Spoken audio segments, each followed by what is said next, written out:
The boy's mother weighs 200 kilograms, his brother has an intellectual disability, his father committed suicide years ago, and his sisters often fight. In short, he comes from a deeply dysfunctional family. That's why he often makes poor decisions, like having an affair with a married woman.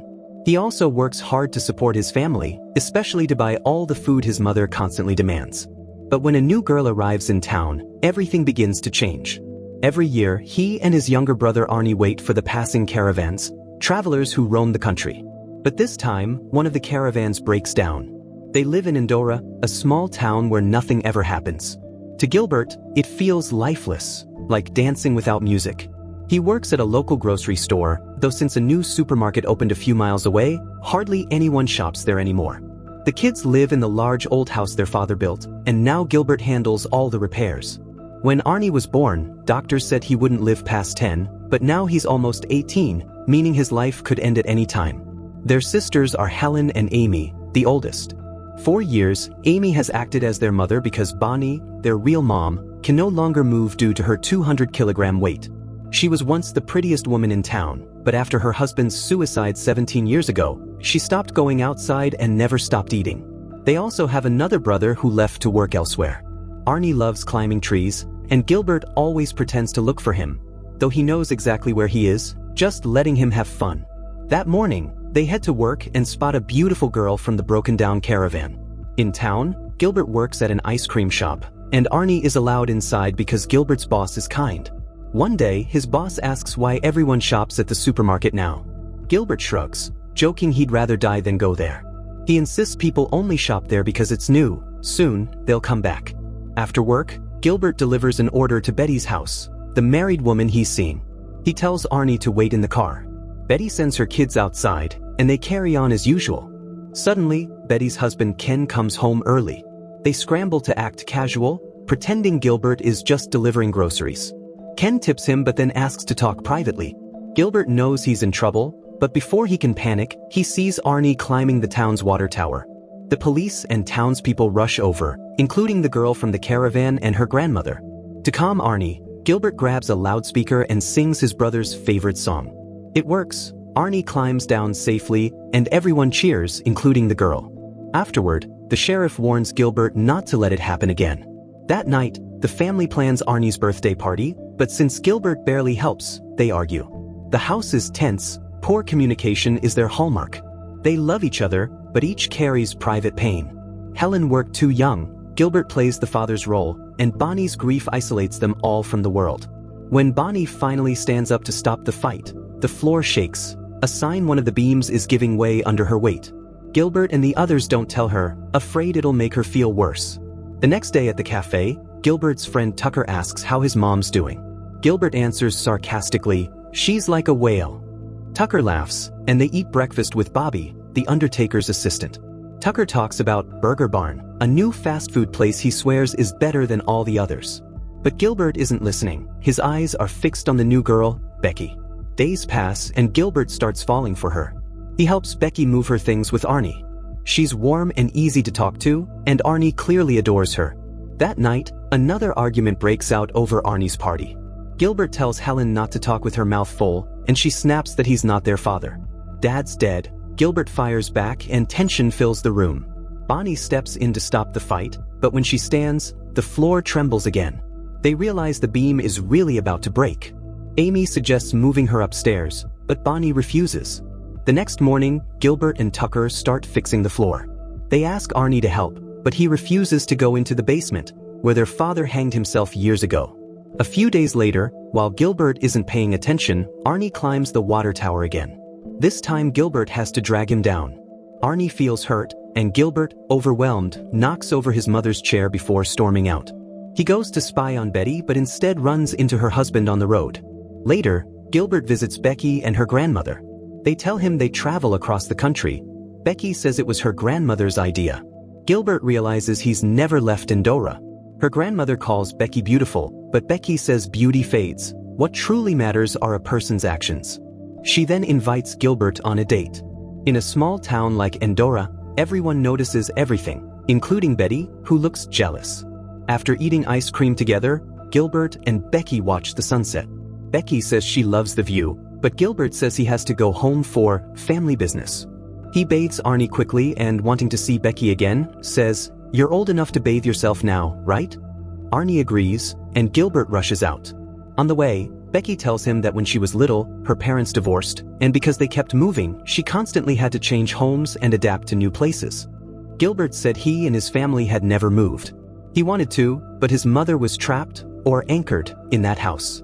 The girl didn't understand, but he pointed to his mother, so large she looked like a whale. When she asked about his father, Gilbert said it was a story for another time. He took the girl home, saying he'd had a wonderful time.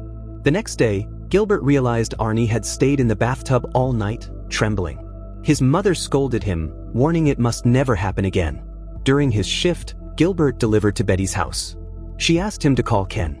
As she began pleasuring him, Gilbert told Ken he'd be late and tried to leave. Betty begged him not to go, sensing he was changing because of the new girl. He ignored her. Ken threatened him about life insurance.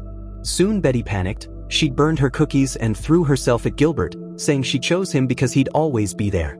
Gilbert left, realizing he had no life of his own. Constantly caring for others, he couldn't have a normal relationship. The affair was all he had left. That night, news spread. Ken was dead. Tucker said he drowned in a child's bathtub.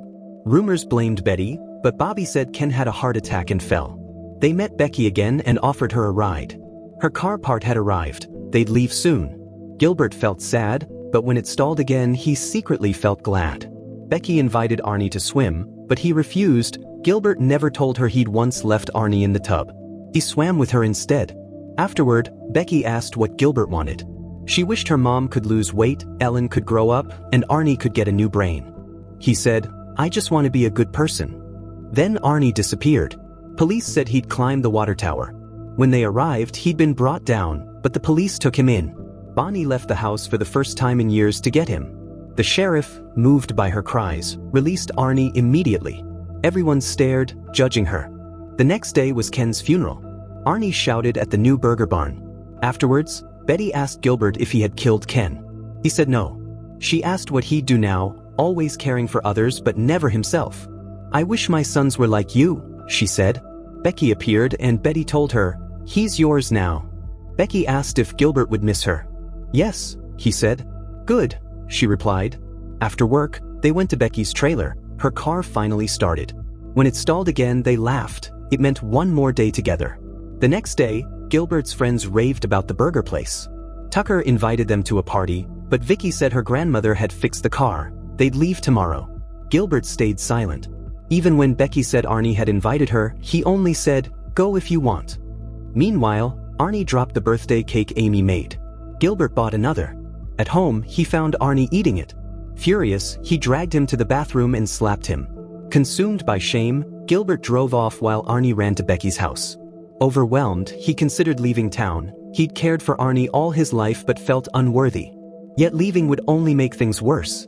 He returned and saw Becky helping Arnie swim. Later, Becky asked what happened. He told her everything. She hugged him instead of judging. Gilbert cried, opening up. He worked for his family but didn't blame his mother. He understood her. Becky said she'd known someone like his father, meaning him. They kissed. The next morning, Becky's grandmother saw they'd slept together. Gilbert said he had to go. It was Arnie's birthday. At home, he didn't know how to face Arnie.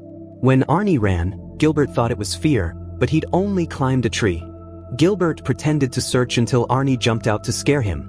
They hugged and played until Arnie hit him twice. Maybe now they were even. Gilbert apologized to his mother, but she scolded him for leaving, not hitting Arnie.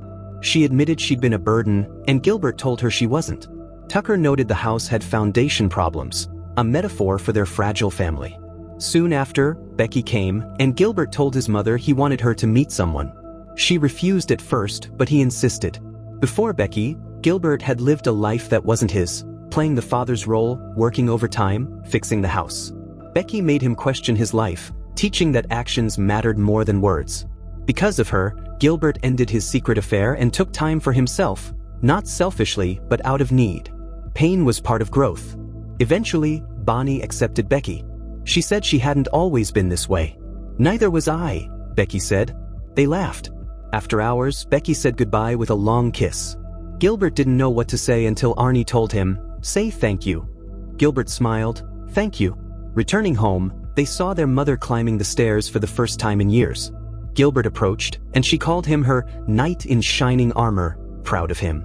Soon after, she asked to see Arnie, but when he entered, she was gone. Arnie cried when he saw her. Hours later, they called the sheriff, who said he'd return with help. The children knew their mother wouldn't want an audience. They took what mattered and burned the house, honoring her and freeing themselves. As Gilbert said, their mother wasn't trapped, she was anchored. The house symbolized their fragile family. With her passing, they finally let go. A year later, Gilbert narrated, Amy ran a bakery, Ellen had switched schools, and he and Arnie could go anywhere. Becky arrived to pick them up, and everything was going to be all right, and with that the story ends here.